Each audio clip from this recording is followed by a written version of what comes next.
So hi there. This is all I know about Stata for data management.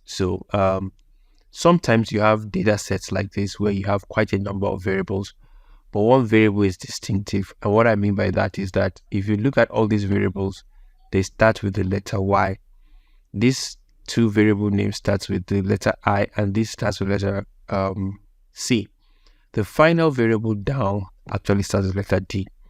So if you know that the variable name that you are interested in does not match with most of the variables, number one, or some of the first letters of the variables don't match with the others, you do not need to type the entire variable name.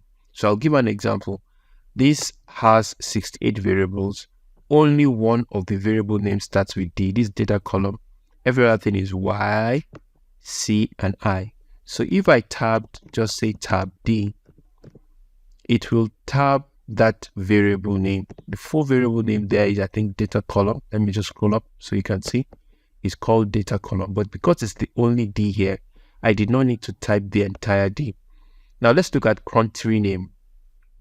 If I wanted to do that for country name, there is country code and country name. Both of them start with country. So if I said tab country and I put N without having to type the full name, it will go because there's no other variable that starts with those group of letters.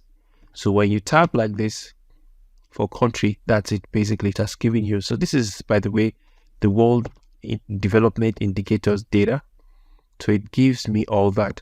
Similarly, if I wanted to do for country code, I'll just change this N to C. No other variable starts with country C, or what I mean by that, country and C. If you check all the other variables, none of them starts with that. The only other C variable starts with country name. So basically, if I also tap to the same thing, I will get. So bottom line, it's a fast way for you to be able to quickly reference a variable without having to type a very long variable name, So I hope this helps. I'll see you in the next video.